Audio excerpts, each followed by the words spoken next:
Здравствуйте. Здравствуйте. Сегодня у нас серьезная тема для разговора. Это идеологическая безопасность Кыргызстана.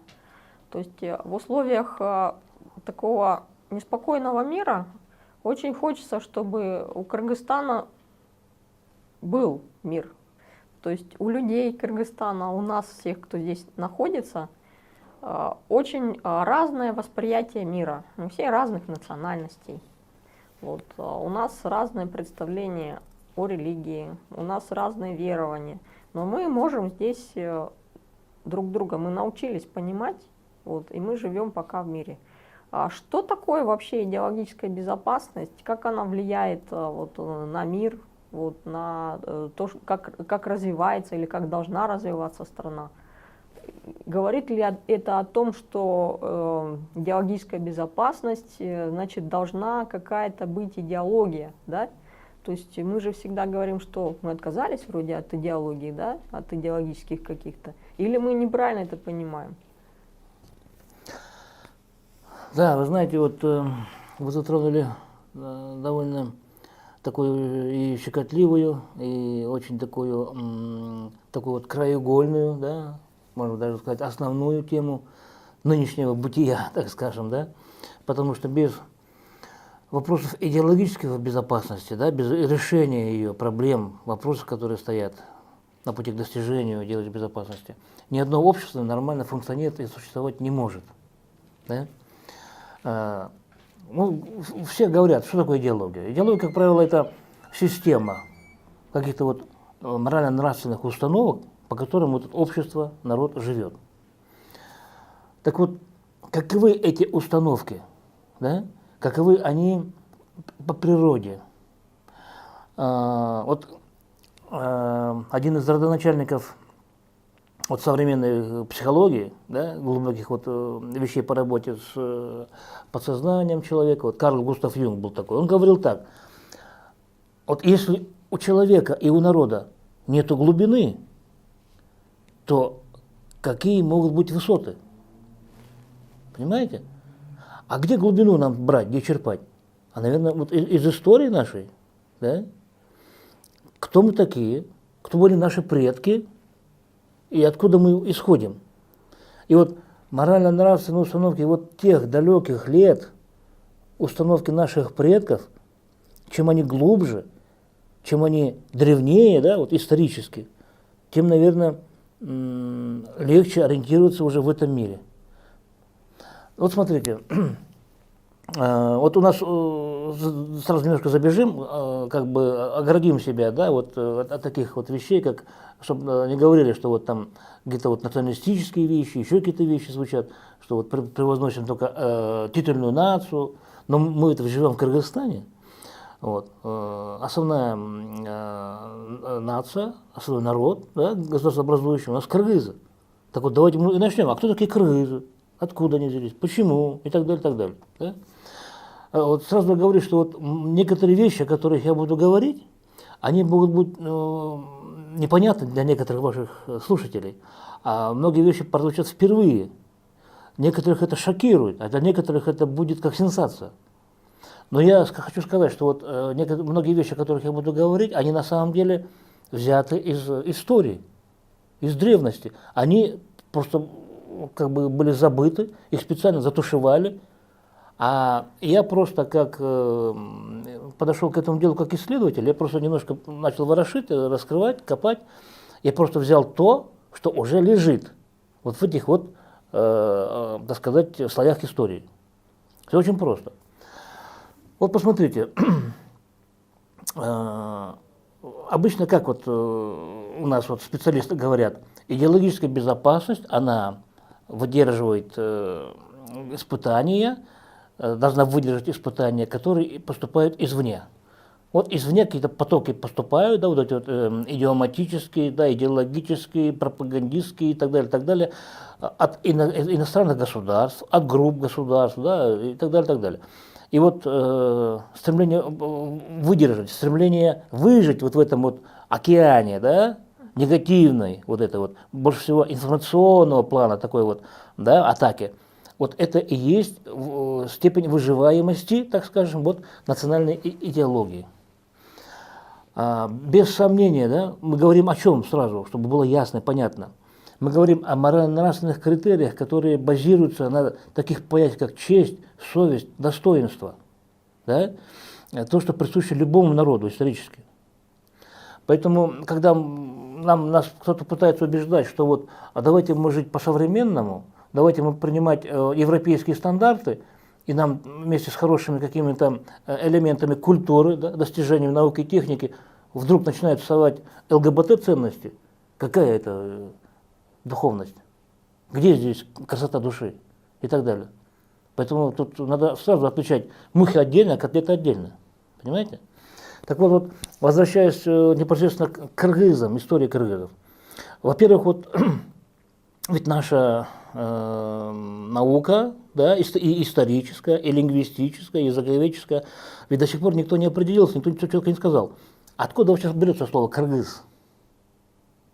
Да, вот интересно, вот сколько мы это дело судим, рядом, кто-то говорит о мифических 40 девушках, да, кыргыз, кто говорит о том, что неистребимый народ, кыргыз, ну, и так далее. Вот. Ну, во-первых, для того, чтобы образовался народ, для этих 40 девушек нужно иметь 40 мужей, чтобы пошел народ. Это как бы логично, да? Потом кыргыз, нам говорят, неистребимый, но неистребимый на современном кыргызском языке будет звучать кырылгыз. Опять немножко какие-то вот такие вот некоторые несоответствия. Кто-то говорит, нет, можно вот с этими допусками какими-то вот говорить, что да, вот он неистребимый, кыргыз, то есть кыр это истреблять. Вот. Поэтому какие-то вот эти вещи, наверное, все-таки нуждаются в дальнейшем исследовании и так далее, это дело вот специалистов, да, так далее, так далее. Но я хочу поделиться с вашими слушателями о том, что я сам накопал, так скажем, да, то, что, о чем я сам вот в работе своей исследовательской я нашел. Сразу говорю, что я просто использую тот инструментарий, которым я привык пользоваться в период моей работы вот, в силовых структурах, да, в спецслужбах. Вот, я работал в разных сферах и, так сказать, очень часто соприкасался с аналитикой, с аналитической работой. Вот, поэтому вот тот комплекс форм методов, которым я привык пользоваться, да, вот в этой сфере, он как бы мне помог вот, работать и вот в историческом и языковедческом плане. Значит, я обратил внимание на одну вещь. Я 3 года служил когда-то на Памире, на границе с Афганистаном. Я заметил, что афганские таджики, они называют киргиза, киргизо. Вот ираноязычные тоже говорят, и пакистанцы говорят киргиза, пуштуны, они вот так, почему киргизо? Да? Но мы же знаем, что пуштуны, персы, да и вообще вот как бы весь афганский народ, они тоже достаточно древние народы. И вот тут я вспомнил, значит, нашел одну теорию, значит, она, кстати, есть у Гумилева, у других вот ученых, о том, что многие самоназвания народов, они взяты от того, как их назвали соседние народы. А не надо забывать, что кыргызский народ сейчас, ну, как бы по историческим данным, в районе около 3000 лет, да, самому этнониму, то есть само слово кыргыз, это вот более 2000, около 3000 лет. И кыргызский народ, согласно вот выкладкам ученых, да, историков, он все-таки это сформирован на основе слияния многих племен. Поэтому, возможно, правы те исследователи, которые говорят, что надо исходить от того, как нас называли соседи. И вот тут возникает интересная вещь. Вот, я, значит, послушал в те годы еще, да, это было 30 лет назад, почти 25 лет назад, вот когда вот на афганской границе, вот я общался вот с этими разными представителями разных вот этих вот национальных, да, национальных прослоек. И я обратил внимание, вот, мне это запало, киргизо, как они говорят. Я обратился просто к чему? Вот наш главный первоисточник – это словарь. Кыргызско-русский академический словарь по редакции Юдахина, да, который был издан. Он был издан в 1956 году. значит, более дополненное, расширенное издание вышло в 1965 году. Так вот, чтобы как бы нам сразу вот этот блок в отношении словаря завершить, чтобы, да, вот это потом не возвращаться, я хочу сказать, что лично указом Сталина, не указом, а значит, указанием Сталина, руководства Советского государства, да, в 1949 году профессор Юдахин был откомандирован сюда, в Среднюю Азию. И именно с задачей сформировать национальные языки. Он сначала приехал в Ташкент, а потом полностью перебазировался сюда, во Фрунзе. Он здесь работал. Значит, и вот итогом его многолетней деятельности вот явился кыргызско-русский словарь. Причем, вот об этом мало кто знает, но этот свой словарь он формировал на основе эпоса «Манас». То есть он взял эпос «Манас», в основном это был эпос в переводе, значит, в изложении монаши Саякбая Каралаева. Он взял эпос «Манас», и вот эти слова, которым 2000 лет и более 2000 лет, которые заложены в эпос «Манас», там же старокыргызские слова, надо это понимать, да? Он просто взял эти слова и прям начал по порядку все штудировать, что означает перевод, значит, этимология этого слова и так далее, и так далее. Ему помогали вот наши специалисты, которые были в то время, они были малочисленны, языковеды, да, филологи. Вот. Но они помогали, он даже брал студентов филологических институтов, да, которые знали уже русский более-менее, чтобы они помогли вот так вот. То есть вот коллективная работа вот этих помощников его во главе вот с ним, вот это вот результат, это вот прекрасный словарь. Я хочу сказать вот что.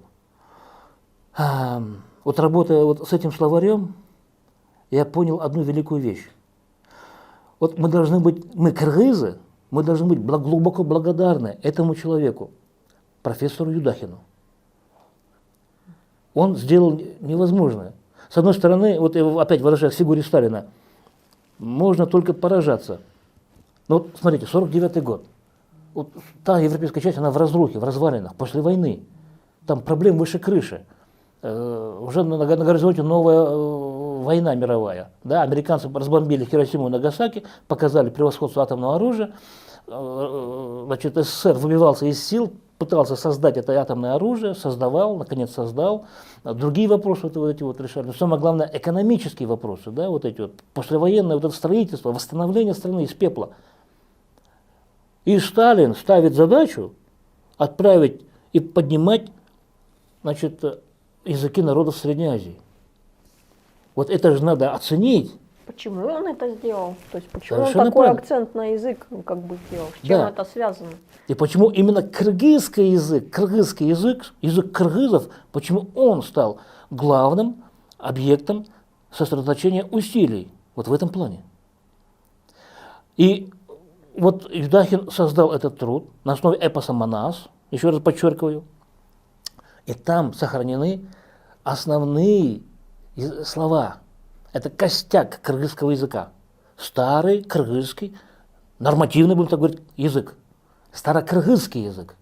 Вот в этом его ценность, и как бы это вообще бесценная вещь, этот кыргызско-русский словарь. Ну, то есть мы должны сейчас, наверное, говорить о том, что такое язык. Это что? Идеология. Это вот мы говорили об идеологической, да, скажем, Да, безопасности. То есть почему именно вот, ну, Сталин просто так ничего не делал, да? Совершенно правильно. С чем это связано? Вот с чем это связано? Меня тоже глубоко волновал этот вопрос. Почему, как, да? И вот я хочу сказать, что вот фигура Юдахина, она сама по себе очень интересна.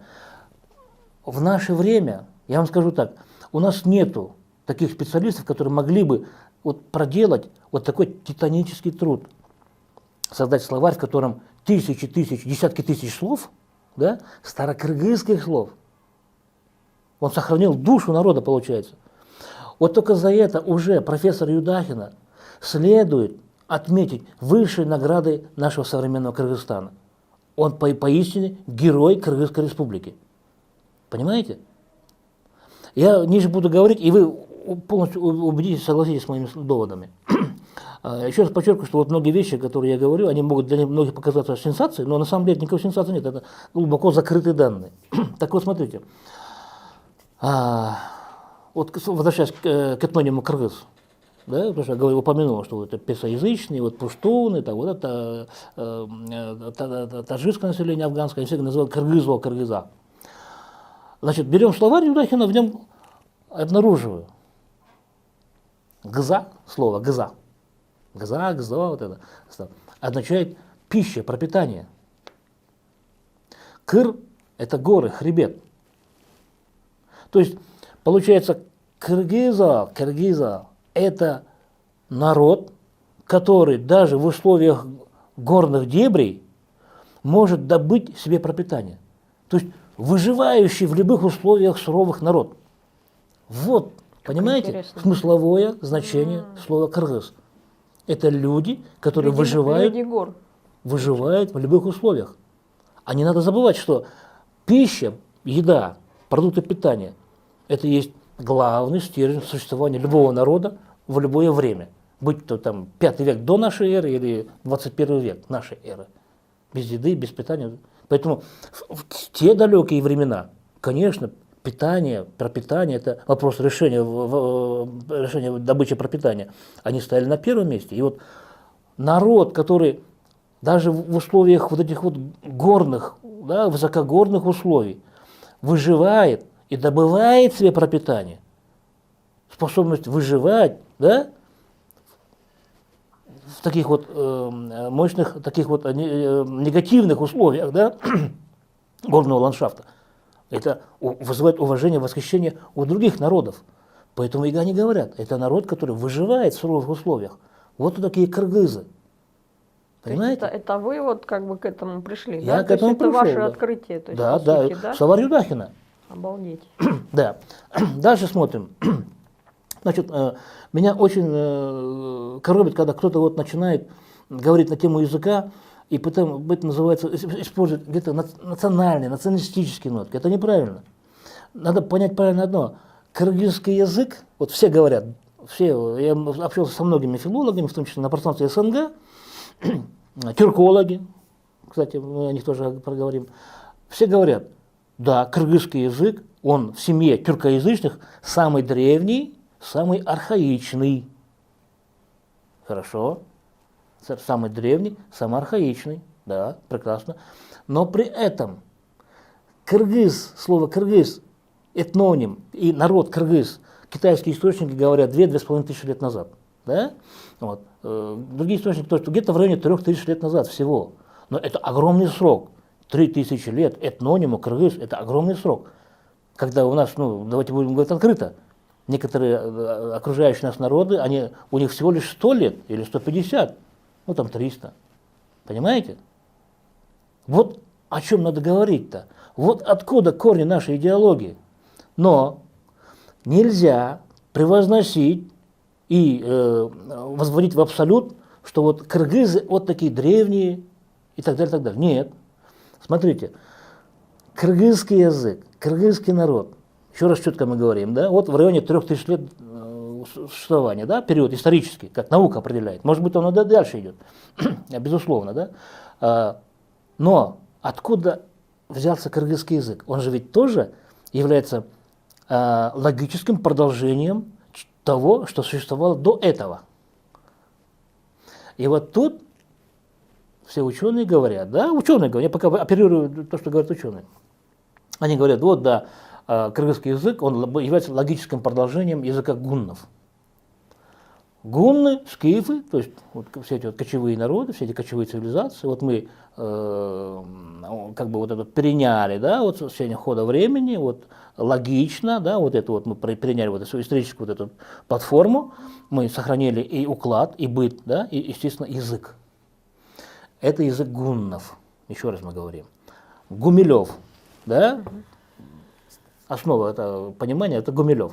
Но есть еще такая фигура, как Татищев, который написал свои исследования в конце 18-19 века. В 19 веке он написал эти вещи, базируясь на остатках библиотеки, то, что оставалось вот от Ивана Грозного, хотя она была сожжена, да, оперировал источниками, которыми работал еще Ломоносов и так далее, так далее, так далее.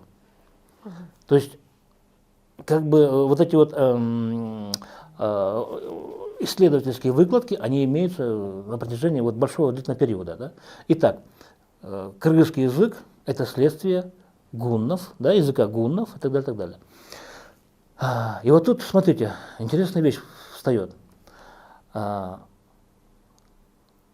Есть современная наука, которую сейчас возглавляет, ну, как бы официально ее представляет, да, так вот, на таком вот общественном мировом уровне. Это академик Клёсов. Генетика. Значит, генетика сейчас утверждает, что у кыргызов гаплогруппа R1A. R1A, но она известна как арийская гаплогруппа. Понимаете? Это не только вот российские ученые, это говорят западноевропейские ученые, американские ученые. То есть R1A – это гаплогруппа арийская, это гаплогруппа индоевропейская ее называют.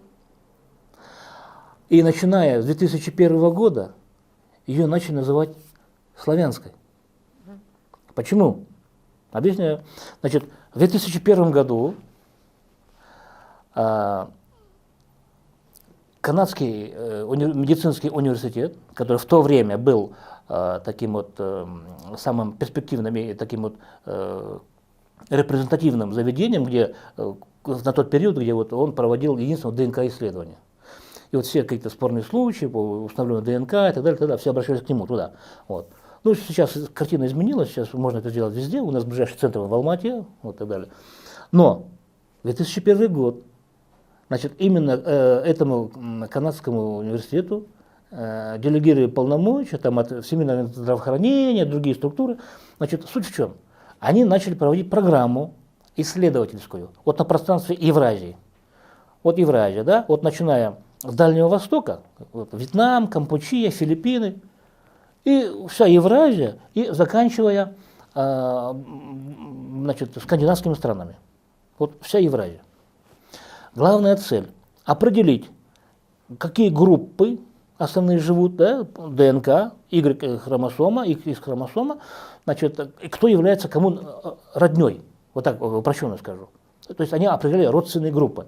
Они создали 8 или 9 таких родственных групп, значит, в общем, итоги, да, каковы. Это все есть в интернете, там ваши читатели, значит, зрители могут это найти. Значит, они опубликовали в 2001 году эти данные, согласно которым вот вторая группа, да, это родственная группа, группа родственных народов, она была самая такая, опять же, репрезентативная, такая представительная, и там находились, на главной ветке сидят кыргызы, в одной группе русские, белорусы и, значит, алтайские народы, вот финно-угорские народы и так далее. А с этого конца наша самая дальняя родня – это финны.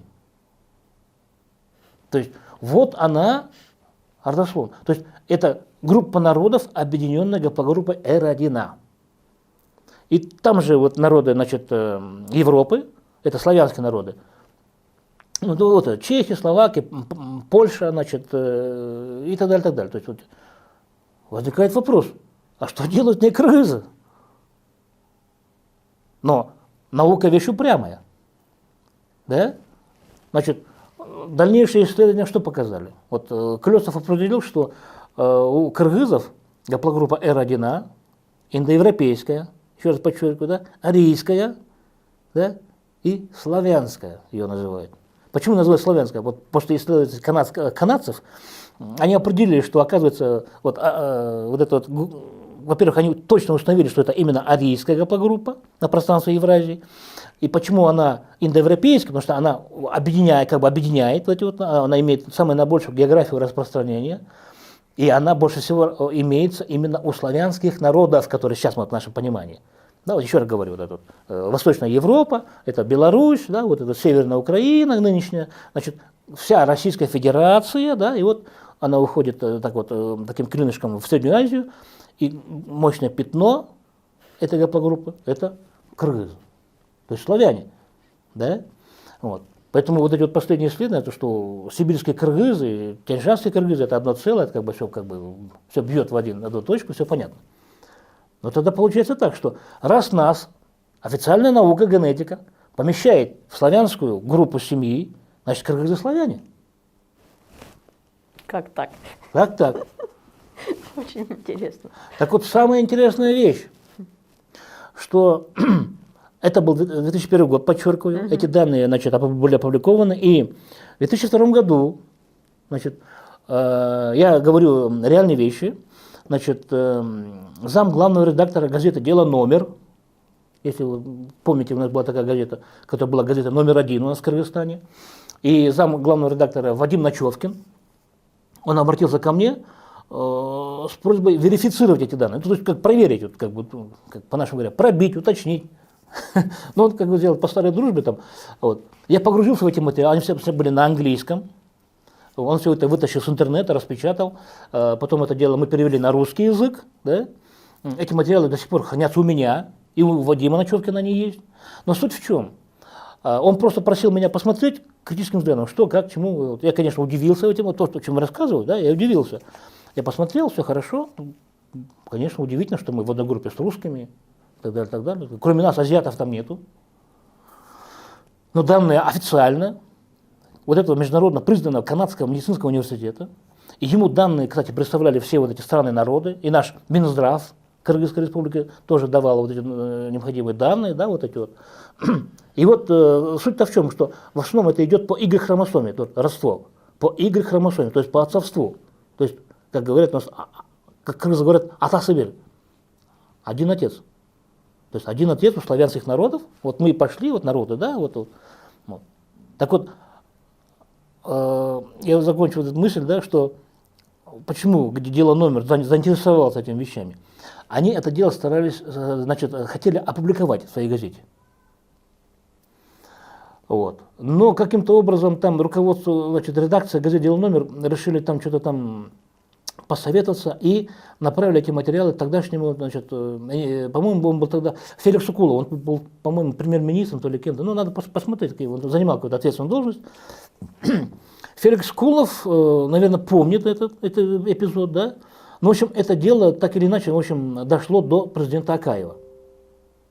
Президент Акаев посмотрел, изучил, с кем-то тоже посоветовался, и, в общем, в газете «Дело номер» запретили публиковать данный материал. Вот такая вот интересная вещь в истории современного Кыргызстана. Я не знаю, там, по каким мотивам запретили печатать материал, но это вот исторический факт. Так вот, если идем мы дальше, вот теперь мы говорим про генетику саму. Значит, академик Лёсов говорит, существует фундамент, да, общий вот этот ДНК-фундамент, на котором, когда речь идет именно о родстве русских и кыргызов, он говорит, да, гаплогруппа R1A, она общая и для русских, и для кыргызов. И вот общий на ДНК-фундаменте, вот эти два народа, они и развились параллельными почти путями. Вот это генетика. У русского народа сейчас, в наше время, 50% гаплогруппа R1A. У кыргызов она более 70%. Говорят 72, там 73%. То есть у кыргызского народа индоевропейская, вот эта вот славянская гаплогруппа, она является максимальной по планете Земля. Интересно. А я просто задался вопросом, значит, подумал, а вот смотрите, хорошо, если, как говорят, канабир, то есть кровь одна, ДНК одно, да, будет гаплогруппа у нас одна, славянская, тогда, значит, язык у нас должен быть одинаковый. Понимаете, в чем речь-то? Я поставил вопрос, установить родство между кыргызским и русским языками. Просто ввиду ограниченности времени я скажу, что эту задачу, да, слава богу, мне удалось решить. Я нашел эти вещи, я доказал эти вещи. Вот эти вот тетради, они являются доказательством того, что я нашел. Значит, и с позиции сегодняшнего дня я могу вам смело сказать, что кыргызский язык и русский язык это практически тождественные языки. Понимаете? Это как бы одинаковые языки. Меня спросят, ну скажите, например, да, очень много, во-первых, слов у нас одинаковых по звучанию. Например? Ну, например, колос. Колос. В кыргызском языке колос означает большой, громадный. А теперь русский язык колос, колоссальный. Да?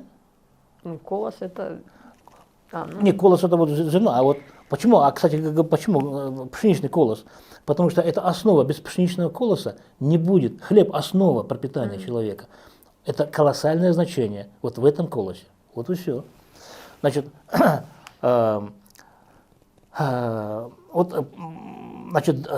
в Манасе есть интересное такое вот выражение, такая фраза. Арзан көрбе бурутту, эзелден бери көрбөдүм, абжор мында жүрүтту. Смысловой перевод такой, значит, не смотри на этот народ слегка, свысока, недооценивай его. Такой народ издревле является самым шустрым. Это речь о кыргызах. Так вот, окружающие нас народы, уже как бы вот с китайской стороны, они нас называли бурут, кыргыз. То есть кыргыза, кыргызо, о чем мы говорим, да, и вот бурут это вот еще один такой термин. Так вот, обжор, слово обжор прозвучало. Обжор, обжора в кыргызском языке имеет значение шустрый, быстрый, смышленый. То есть в многодетной семье все уселись за столом, кто больше всех скушает, самый шустрый. Он обжора, он самый шустрый. Но со временем изменилось, мы обжорой называем человека, который много кушает. Но суть-то в чем? В большой семье ртом не разевай, будь шустрым, и тогда будешь сытым. Интересно. А вот, кстати, слово аты-баты. Вот аты-баты шли солдаты. Аты-баты на войну. Откуда взялось слово аты-баты?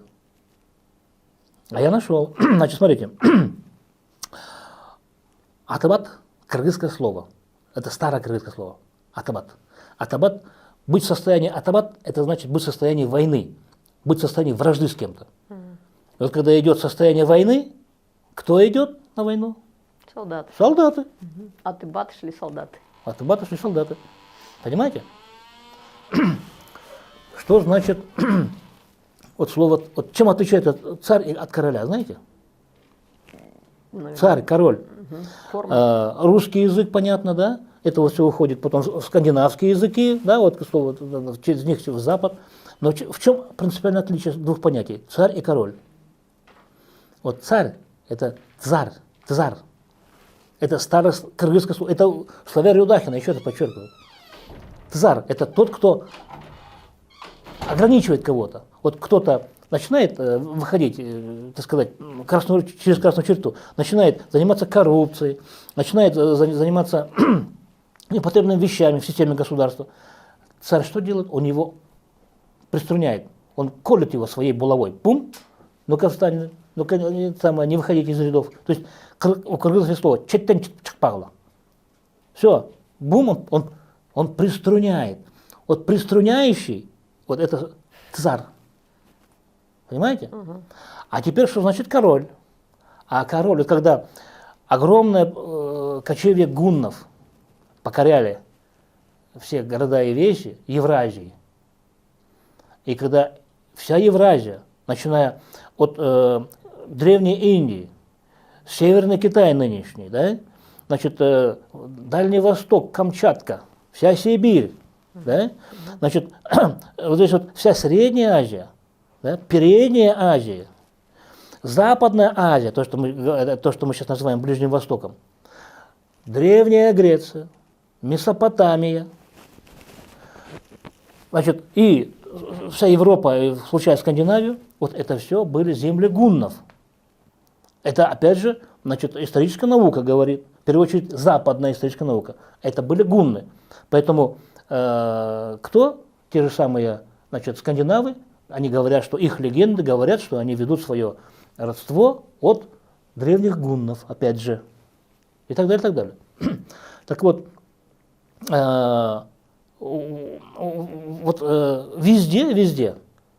везде я нахожу вот эти вот гуннские следы гуннов.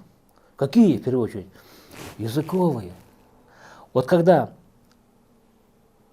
народ кочует, живет. А там же не так было, что вот этим летом пожили, ушли. Нет. Люди как? Пришли, пожили несколько лет, а может быть десятилетий, потом пошли дальше. А почему гунны? Это кун, это вот Игорь Кочевник, почему символ всадника, у него голова такая, как солнышко? Потому что гунны, они считали себя детьми солнца. И они шли вслед за солнцем, то есть они шли на запад. И они покоряли все западные земли. Понимаете? Там есть еще одна сугубо такая экономическая причина, почему они шли. Но я это потом расскажу, это пока не буду. Вот. Так вот, интересная вещь. Вот там, где были гунны, там остались, в первую очередь, языковые следы. Речь идет о чем? Вот эти топонимы, да, в первую очередь. То есть географические названия. Земли, реки, вершины, хребты, долины, места. Это все язык гуннов. То есть язык древних славян. И вот теперь мы подошли к термину, а что такое славян? Ни один язык мира вам не скажет этимологию слова славян. Кто такой славян? Открываем словарь Юдахина. И славян означает обладающий большим сознанием. Обладающий большим знанием. И славян. Это люди, обладающие огромным знанием. Вот кто такие славяне. И в первую очередь носителем этих знаний были гунны. Гунны, одним из потомков которых являются кыргызы. Одним из потомков. Не надо говорить, что вот мы такие вот исключительные. Нет, этого делать нельзя. Нельзя выпячивать свою национальность, нельзя выпячивать свою историю. Нет. Мы появились гораздо позже. Хотя нам тоже, дай Бог, 3000 лет, слава Богу, да, слава Аллаху. Но мы не должны выпячивать себя. Мы лишь являемся потомками огромного, великого, могучего племени гуннов, которые являются детьми солнца, и вот шли туда-то. Так вот, я вам скажу просто, опять же, да, ввиду экономии у вас в это времени, что мне удалось найти этимологию гунского языка, этимологию славянского языка, этимологию старокыргызского языка, который заложен через эпос Манас в словаре Юдахина. То есть кыргызский язык, это является на сегодняшний день ключиком к пониманию вот этих вот вещей, к истории человечества. Понимаете? Гунны придумали колесо, потому что кочевники, которые шли годами, столетиями из одной части, да, континента в другую, они покоряли весь мир. Дикий на тот момент. Не было ни дорог, ничего. И они были самым первым лучом цивилизации для всех народов, где они жили. Поэтому те народы, они до сих пор в легендах, мифах и сказках говорят, пришли с востока люди, крылатые, там, какие-то еще там, потому что почему? Да потому что гунны были кто? Они были всадники.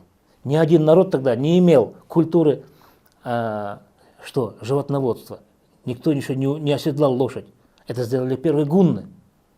Гунны приросли к лошади. Гунны жили с лошадью. Поэтому люди, которые видели людей, которые гунны, они жили на лошади, проводили, рождались на лошади, жили и умирали вместе с лошадью. То есть они составляли с лошадью одно целое. Человек одно целое с лошадью. Так вот, гунны, они придумали не только колесо, потому что они кочевали, им нужно было кочевать.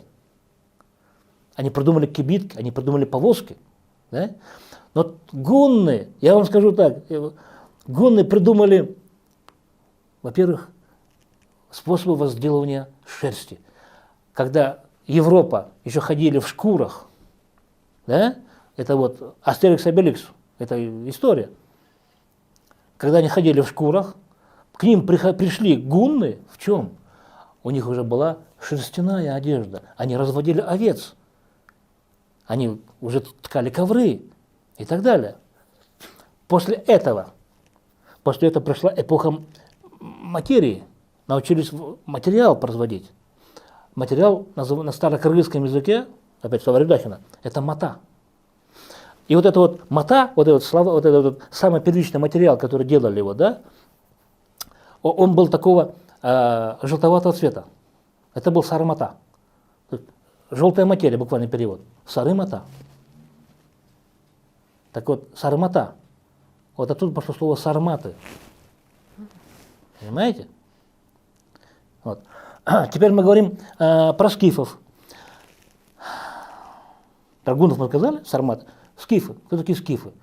И была такая в советское время была хорошая книжка «Скифы в остроконечных шапках». Может, кто-то читал вот из ваших, да, зрителей. Очень хорошая книжка, она как раз для школьников была рассчитана. Но суть в чем? В остроконечных шапках. Вот скифы – это колпаки, они носили колпаки. Это кыргызский колпак, понимаете, прообраз кыргызского колпака. Дальше. Что означает слово скиф? Искиф. Искипа. Скифы, искипа. Это что означает? Они мастера по металлу. По металлу. То есть буквально искипа означает мастер по металлу. Поэтому что вам до сих пор в мире, да, знаменито скифское золото, скифский стиль, это звериный. Лошади, кони, там, львы, пантеры и так далее, так далее. А кто это будет делать, как не кочевники? Кочевники. Теперь вот у вас прекрасный шелковый шарф. А кто сделал шелк? Кто сделал шелковый путь? Все говорят сразу Китай.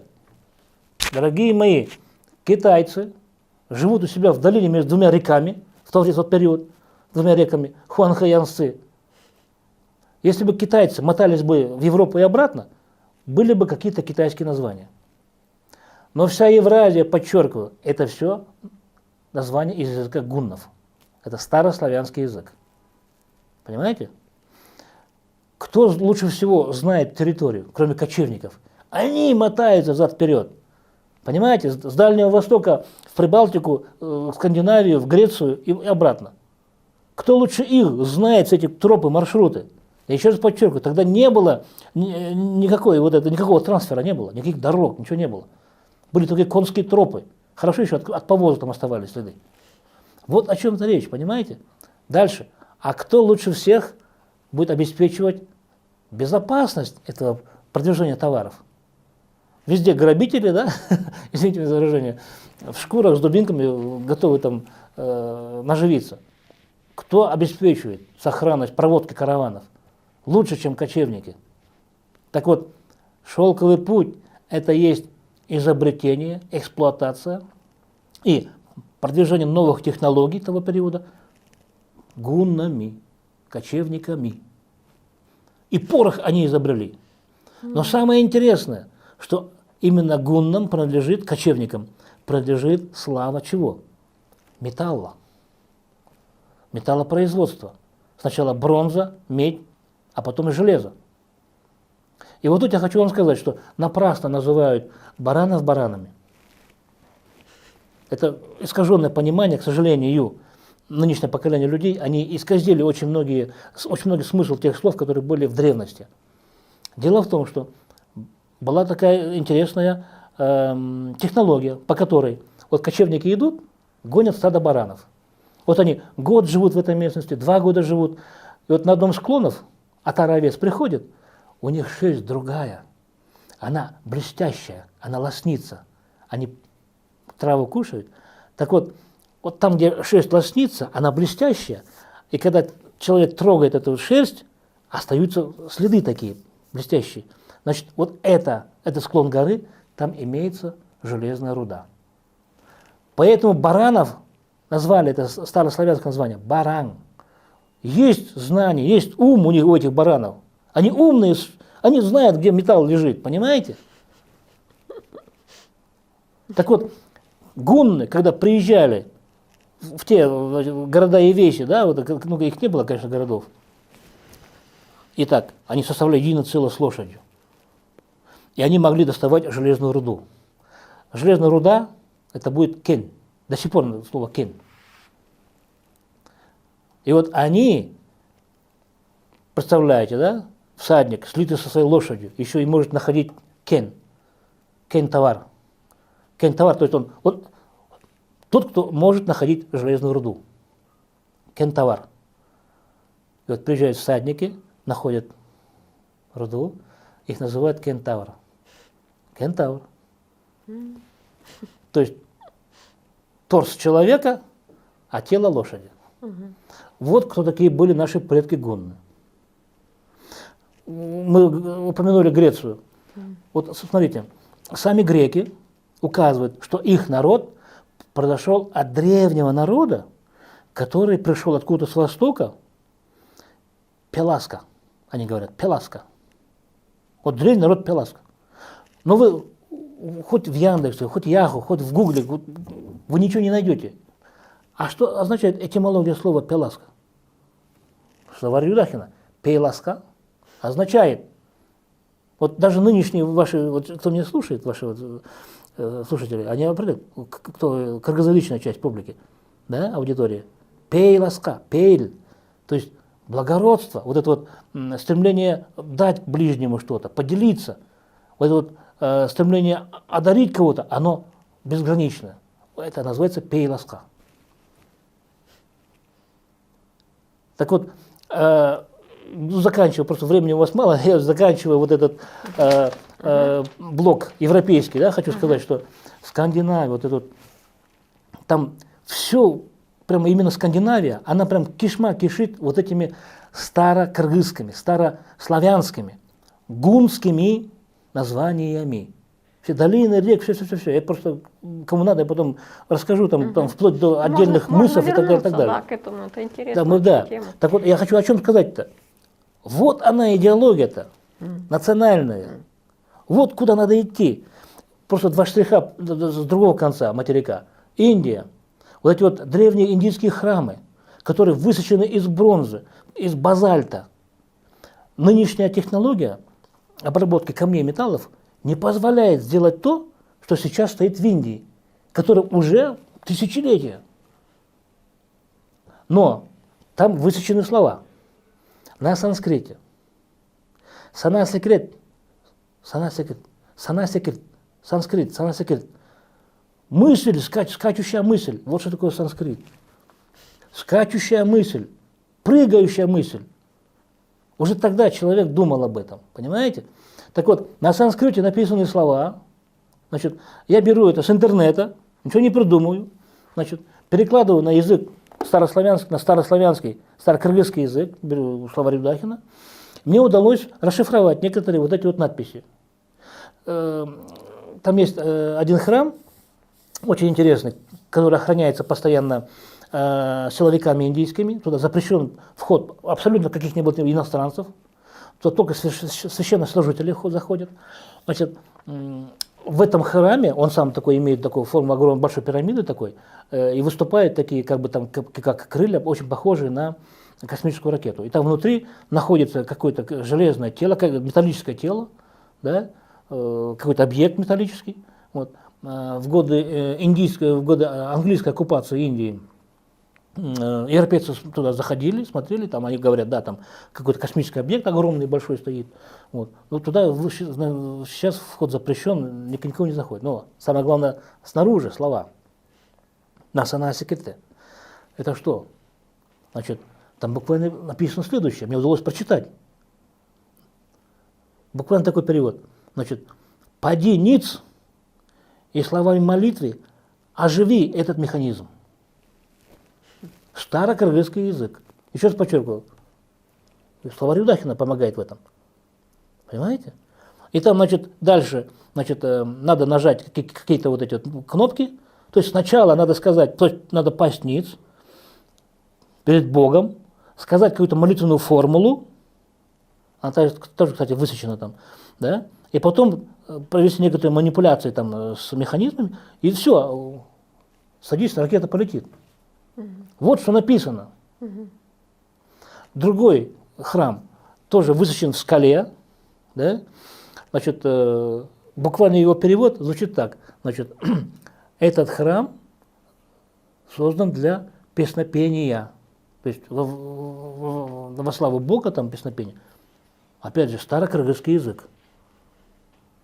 Вот вам как бы да, вот эти вещи. Про шумеров я вообще молчу, там в наши дни даже говорят шумбала. Давайте вот как бы вот попробуем как бы задать другой вопрос. О чем это нам говорит?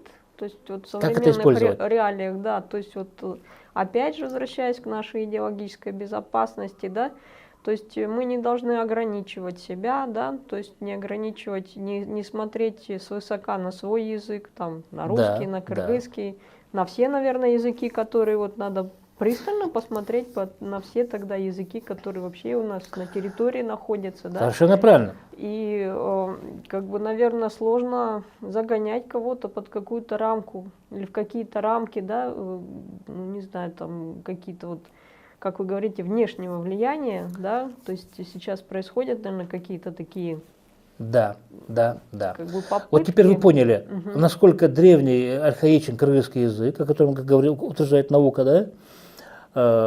Кыргызский язык, во-первых, еще раз хочу сказать, он архаичен, древен, и он является одним из главных славянских языков, одним из главных языков носителей большого сознания, и славян. Еще раз говорю.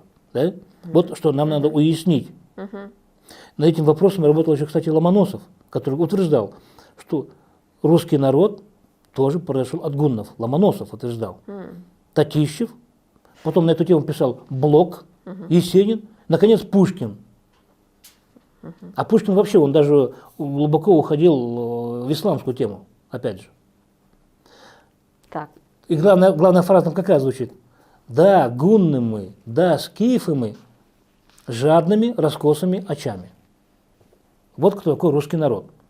То есть кыргызы и русские, я подытоживаю свой вывод, да, вот это.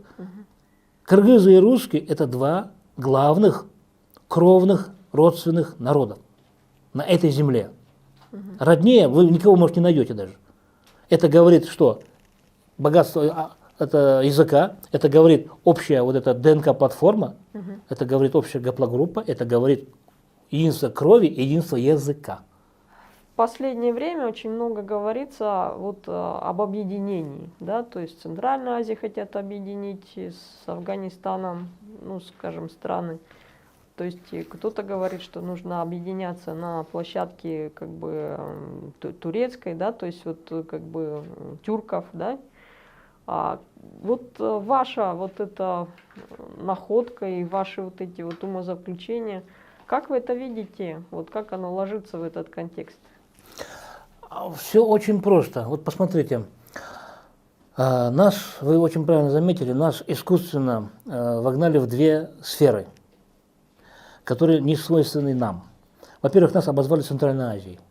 К нам присоединили Афганистан и Монголию, там, да, вот, значит, другие районы. Но мы Средняя Азия. Поймите правильно, Кыргызстан не случайно был здесь, вот, да, в период Советского Союза. И вот, значит, наши братские соседи, Казахстан, Узбекистан, да, Таджикистан, Туркменистан. У них тоже присутствует гаплогруппа R1A. В меньшей степени, в меньшей, так сказать, процентовке, но она присутствует. И вот что делает западная, так сказать, политология, там, ну, здесь не обошлось без, здесь не только одни политологи, так сказать, порылись.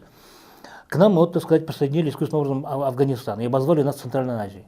Афганистан – это совершенно иной мир, это совершенно иной уровень ДНК, и у них совершенно другая гаплогруппа. Это специально сделано для того, чтобы разбавить вот нашу, вот эту вот, да, индоевропейскую общину, вот так скажем. Евразийское наше пространство пытается расчленить.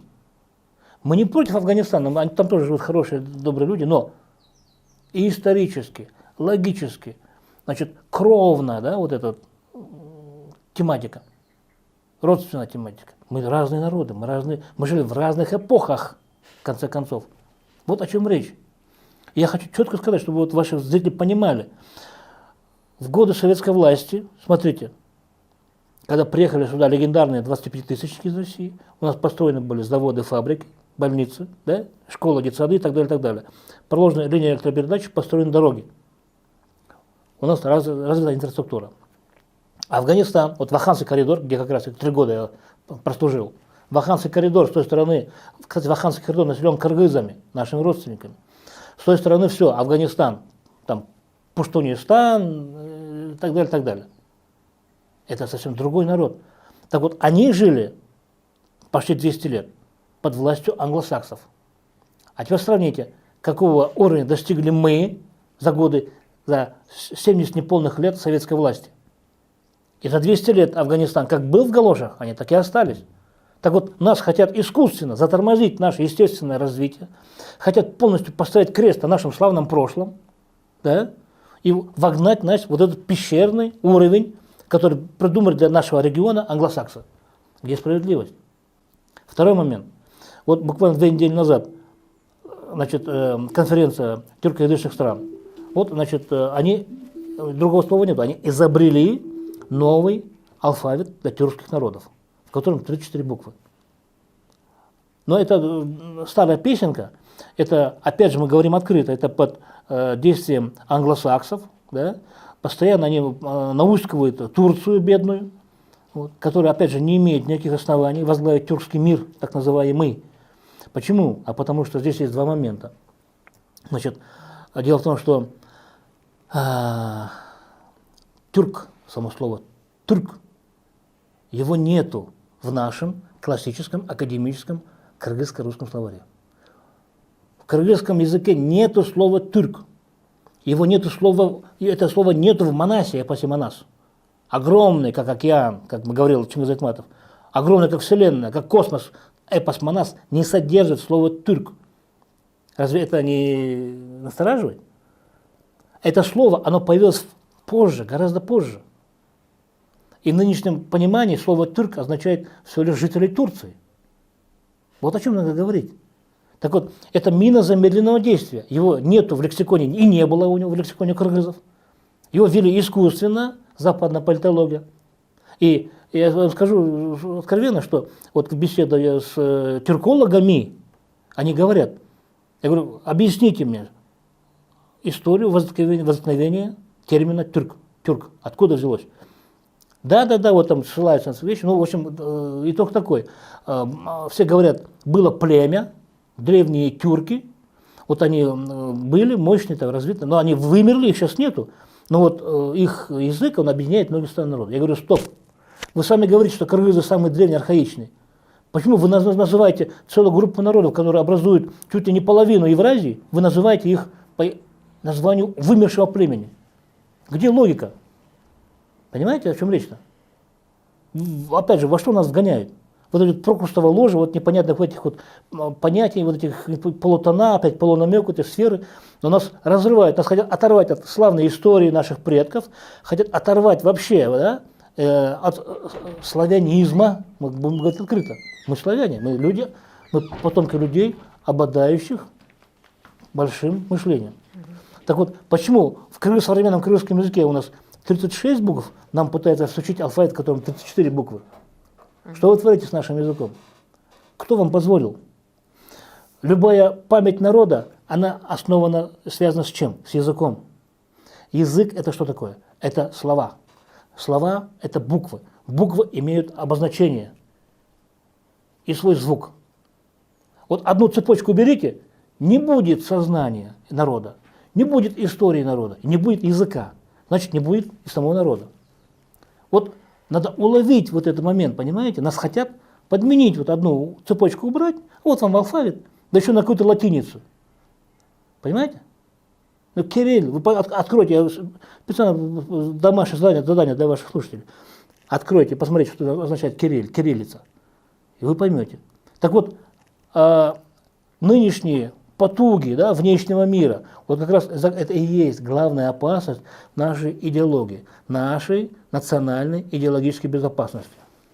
Вот это и есть краеугольный камень понимания нынешней ситуации. Я не зря потратил время, рассказал историю нашего языка, откуда что берется. И теперь вот это наше славное прошлое наших предков пытаются ежеминутным каким-то событием в 21 веке, пытаются вот так вот из-под тишка глупо подорвать нашу огромную, да, вот эту заслуженную нашими предками, вот эту вот идеологию, многовековую. А мы говорим, что вот надо изучать кыргызский язык. Кыргызский язык – это ключ к пониманию многих языковых процессов прошлого, а значит и исторических процессов прошлого, понимаете? Вот что такое кыргызский язык. Поэтому правильно делаем, что сейчас мы все усилия направляем на развитие и изучение кыргызского языка. Это есть суть понятия индоевропейского, вот это главное, вот этот термин, да, о чем говорят, это и есть понимание сути, это и есть главный индоевропейский язык. Это наш с вами родной кыргызский язык. Вот и все.